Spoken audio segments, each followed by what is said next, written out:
ఒక స్త్రీ ఎప్పటికైనా పుణ్యవతే. ధర్మంగా చెప్తాను నేను. నన్ను ఎవరు ఎంత పెద్ద ఈ ప్రశ్నకి ఎవరైనా అడిగినా నేను సిద్ధంగా ఉన్నాను. ఒక స్త్రీ పుణ్యవతి ఎలా అవుతుంది?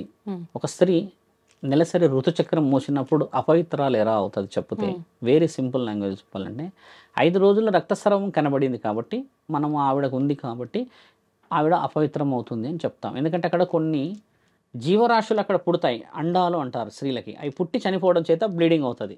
కాబట్టి ఏంటంటే ఆ ప్రక్రియ ద్వారా కొన్ని సంఘాల వారు ఒక మనిషి చనిపోవడం జరిగి అది రక్త రూపంలో బయటికి రావడం జరుగుతుందని అపవిత్రత అని కొన్ని సంఘాలు హెచ్చరిస్తున్నాయి. దాన్ని గౌరవించారు. స్త్రీలు ఎక్కడ తక్కువ చేయలేరు. అంటే కణాల కలయిక అంటారు అది. 5 రోజుల తర్వాత కడుపులో కణాలు ఉంటాయిగా, బయటికైతే రాదు. మరి ఆ స్త్రీ ఎలా అపవిత్రాలయ్యి ఒకటేసారి 5 రోజుల తర్వాత పవిత్రత అయ్యింది? కొంచెం డీప్గా ఆలోచించండి. 5 days బ్లీడింగ్ చూసిన తర్వాత 5th day స్నానాలన్నీ ఆచరించిన తర్వాత ఆ స్త్రీ పవిత్రత ఎలా అయింది? ఆ శరీరంలోనే ఉంది కదా అది.